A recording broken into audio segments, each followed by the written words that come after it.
사실 퇴직 이후의 삶을 상상해보면 처음에는 이제 자유로운 시간이 많아지니 여유 있게 즐겨야지 하고 설레기도 해요. 그런데 막상 현실은 다를 때가 많아요. 퇴직금만으로는 생활비도 빠듯하고 가족을 돌봐야 하니 다시 새로운 수입원을 찾아야 하죠. 그러다 보면 개인 택시를 해볼까? 라는 생각이 들기도 해요. 제도적인 안정이 어느 정도 있고 스스로 스케줄을 짜서 일할 수 있고 무엇보다도 우리나라에서는 개인 택시에 대한 수요가 꾸준하니까요. 하지만 실제로 운전대를 잡아보면 하루에 10시간 넘게 앉아서 손님을 기다리고 도로 위를 누벼도 막상 남는 돈은 턱없이 부족할 때가 많아요. 몸은 지치고 허리는 아프고 근무 시간 끝나면 굳이 집에 그냥 누워 있어야겠다라는 생각밖에 안 들죠. 결국에는 내가 이 나이에 이 고생을 왜 하고 있나 하는 자괴감이 들기도 해요. 그렇다고 애써 버텨온 삶이니 그만둘 수도 없고요. 오늘은 이렇게 퇴직 후에 개인 택시를 포함해 새로운 일자리를 구해서 고군분투하고 있는 분들의 이야기를 나눠보려고 해요. 또 이 기회에 은퇴 준비의 현실과 어떻게 해야 좀 더 안정적이고 덜 고달픈 은퇴 생활을 만들 수 있을지 함께 생각해 보려고 합니다. 1. 하루 12시간 노력이 남기는 것. 아무래도 은퇴를 앞두고 있는 분들에게는 일자리라는 게 가장 큰 고민일 거예요. 요즘은 60세 전후로 퇴직을 하는 게 일반적인데 기대 수명이 길어지면서 그 이후 2030년을 더 살아가야 하잖아요. 문제는 우리나라의 연금 체계나 퇴직금 규모가 그 기간을 충분히 커버해주기 어렵다는 거죠. 그래서 퇴직 후에도 뭔가 새로운 소득원을 찾아야 하는 상황에 놓이곤 합니다. 그 중에서도 개인 택시는 비교적 시작 장벽이 낮게 느껴져서 많은 분들이 도전하는 분야이기도 해요. 운전만 할 줄 알면 시작 가능하고 택시 면허와 면허 양수 비용만 해결하면 된다고 생각하니까요. 물론 그 비용도 상당하지만 그래도 아예 새로운 기술을 배우는 것보다는 쉽다는 판단을 하죠. 문제는 막상 시작해보면 하루 10시간, 12시간을 운전해도 수입이 안정적이지가 않다는 데 있어요. 택시 호출 플랫폼이 늘어나면서 배차 경쟁이 치열해졌고 승객도 호불호가 갈리다 보니 손님 모시기도 만만치가 않죠. 부지런히 움직여도 생각만큼 벌기 쉽지 않은 게 현실이더라고요. 그리고 가장 큰 리스크는 몸이에요. 하루 종일 운전하면 허리와 무릎, 목이 안 좋아지는 건 물론이고 교통사고 위험에도 노출되어 있어요.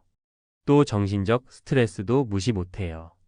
무엇보다 불규칙한 생활 패턴으로 건강을 해치는 경우가 많습니다. 결국 어느 한쪽에서 문제가 생기면 그나마 벌었던 수입도 금방 끊기는 악순환이 이어질 수 있습니다. 2. 실제 사례 3가지. 김영식 가명 씨의 고민. 김영식 씨는 58세에 회사에서 조기 퇴직을 권고받았어요. 갑작스러운 소식에 당황했지만 퇴직금과 약간의 모아둔 자금이 있었기에 이참에 개인 택시라도 해볼까 하고 마음먹었습니다. 처음에는 여러 기사님들 이야기를 들으니 적어도 하루 1012시간씩 운전하면 소득이 안정적일 거라는 희망이 있었죠. 그런데 실제로 뛰어들어 보니 택시 호출 앱의 경쟁이 워낙 심해서 출퇴근 시간대나 주말 저녁을 빼면 배차가 뚝 끊기기 일쑤. 우버나 다른 플랫폼도 겸해서 해봤지만 초창기 교육비와 차량 유지비 등등이 만만치 않았어요. 결국 김영식 씨는 수입보다 지출이 더 커지는 상황에 곤란함을 느꼈고 지인에게 차를 넘겨버릴까 하는 고민까지 하게 됐다고 해요. 내가 이렇게까지 돈을 못 벌 줄은 몰랐어요. 하루에 2번 콜 놓치면 그날 순이익이 크게 떨어지거든요. 거기다 밤늦게까지 손님 태우다 보면 안전도 걱정되고요. 하다못해 대리운전이라도 해야 하나 싶습니다. 김영식 씨 말처럼 막상 시작했을 때 예상하지 못했던 어려움이 너무나 많았던 거죠. 이정미 가명 씨의 외로운 싸움. 이정미 씨는 남편이 오랫동안 개인 사업을 하다 부도로 힘들어지면서 결혼 생활 내내 제대로 된 노후 준비를 못했다고 해요. 결국 퇴직도 없이 자영업에서조차 밀려나 하루하루 생활비를 걱정해야 하는 상황에 놓였습니다. 연금으로는 당장 집세, 공과금 내기도 버겁고 어디서 일자리를 구하기도 쉽지 않았죠. 지인은 택시를 몰아보는 건 어때?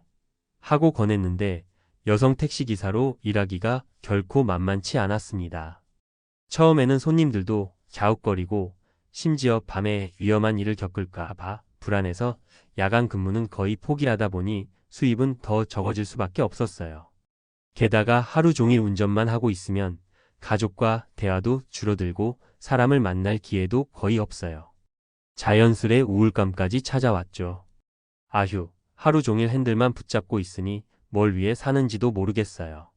조금만 더 젊을 때부터 준비했으면 이렇게 안 됐을 텐데. 라며 한탄하는 모습이 안타까웠습니다. 박정우 가명 씨의 전략적 전환. 박정우 씨는 60대 초반으로 현장에서 일하다 정년퇴직한 뒤 몇 년간 알바 형태로 건물 경비를 하기도 했어요. 하지만 경비 일마저도 신체 조건이나 체력 문제로 오래 버티기 힘들었고 사회보험이 적용되지 않아 안정성이 떨어졌죠. 그래서 선택한 게 개인 택시였어요. 그런데 이분은 조금 달랐습니다. 일단 무작정 운전부터 시작하기보다는 시장 조사부터 꼼꼼하게 했죠. 운행 가능 지역, 앱 이용 패턴, 시간대별 수요 등 사전에 어느 정도 공부를 한 뒤에 새벽 시간대 노리는 전략을 세운 겁니다. 상대적으로 경쟁이 덜한 시간대에 주로 일하는 거죠. 물론 그럼에도 불규칙한 생활로 인한 건강 문제가 있었지만 낮에는 병원을 다니고 운동을 통해 틈틈이 몸을 관리했습니다. 동시에 노후 재무설계 전문가를 만나서 연금 활용 방법이나 추가 투자 방법도 알아봤고요. 솔직히 버는 돈 자체가 많지는 않지만 전략적으로 일하니까 그래도 남들이 고생하는 것보다는 조금은 나은 것 같아요. 그리고 무엇보다 제가 스스로 제 일정을 조정하고 제 건강을 챙길 수 있다는 점이 좋아요. 이렇게 조금이라도 체계적인 계획을 세웠더니 같은 택시 일이지만 전혀 다른 결과를 가져온 거죠. 3. 은퇴 후에도 흔들리지 않는 준비법. 은퇴 시기의 경제적 플랜 미리 세우기. 첫째로 가장 중요한 건 은퇴하기 전부터 재무 계획을 세우는 거예요.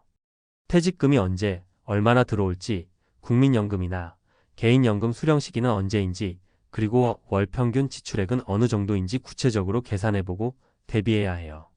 나이 50대 중반쯤이라면 아직은 조금 더 직장에서의 소득이 있을 시점이니까 그때부터라도 재무 설계를 하는 게 가장 좋습니다. 국민연금만으로는 부족한 경우가 많으니 IRP나 개인연금 상품 등을 알아보며 노후 자금의 파이프라인을 늘려놓는 게 중요합니다. 건강관리 선택이 아닌 필수. 두 번째로 절대 빼놓을 수 없는 건 건강관리예요. 특히 장시간 운전이 필요한 개인 택시는 더욱 그렇습니다. 만약 개인 택시든 대리운전이든 가사 도우미든 어느 업종이든 간에 오래 앉아 있어야 하는 일자리를 선택했다면 반드시 틈틈이 스트레칭하고 적절한 운동을 해줘야 해요. 건강검진도 꾸준히 받아보는 게 좋아요.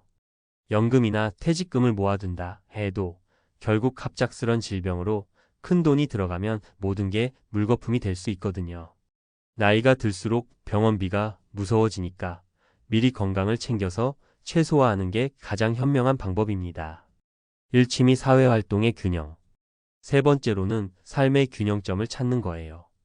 은퇴 후 새로운 일자리를 택했는데 그것만 하다 보면 김영식 씨나 이정미 씨처럼 내가 뭐 때문에 이렇게 사나라는 회의감이 들기 마련이죠. 박정우 씨의 경우처럼 스스로가 조절 가능하도록 일을 설계하고 남는 시간에는 가족과의 관계를 돈독히 하거나 취미생활을 즐기거나 봉사활동이나 동호회 같은 사회활동을 통해 사람들과 교류하는 것도 좋아요. 사람과 사람 사이의 유대감은 은퇴 후 삶의 질을 올리는 데 큰 영향을 주니까요. 다양한 소득원 탐색. 개인 택시가 아닌 다른 직업적 대안도 열어두시면 좋습니다. 요즘은 인터넷이나 모바일 플랫폼을 활용해 부업을 하기도 쉽고 동네 주민센터나 시구청에서 시니어 일자리를 소개해주기도 해요. 예를 들면 행정 업무 보조, 택배 분류 지원, 전산 입출력, 전화 상담 등 다양한 직종이 생각보다 많이 있거든요. 직접 찾아보면 의외의 기회가 보일 수 있습니다. 맺은 말. 은퇴란 결코 일을 완전히 놓고 노는 시기가 아니라 제2의 인생을 시작하는 전환점이라는 표현이 맞을 것 같아요.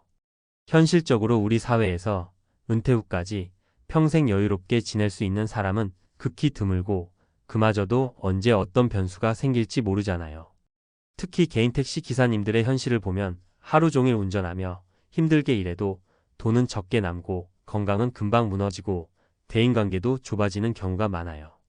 물론 택시 일이 잘 맞아서 오래오래 안정적으로 해내는 분들도 있지만 그렇다고 무작정 남들도 하니까 괜찮겠지 하며 뛰어들기엔 위험이 크죠. 미리부터 은퇴 설계를 잘하고 다양한 소득원가 활동을 병행하면서 내가 즐겁고 건강을 유지하고 또 어느 정도 수입도 확보할 수 있는 방법을 찾는 게 정말 중요해요. 그러려면 전문 상담이나 재무설계사의 도움도 받고 건강검진도 자주 받으면서 내가 할 수 있는 일과 못할 일을 구분해 현명하게 선택해야 합니다. 지금까지 퇴직 후 개인 택시에 도전했지만 힘들어 하시는 분들의 이야기를 나눠보았는데요. 이런 사례가 실제로는 더 많을 거예요. 결국 은퇴라는 건 단순히 회사에서 퇴장하는 것이 아니라 나 자신의 새로운 가능성과 한계까지 고스란히 마주하는 시간이기도 하거든요. 부디 이 글을 통해 조금이나마 은퇴 준비와 퇴직 후 삶에 대해 현실적으로 고민하는 계기가 되었으면 좋겠습니다. 그리고 하루 12시간 운전 뒤에 남는 게 눈물이 아니라 그래도 내 인생 아직 잘 굴러가고 있구나 하는 긍정과 희망이 될 수 있도록 우리 모두가 미리미리 지혜롭게 준비해 나가길 바랍니다.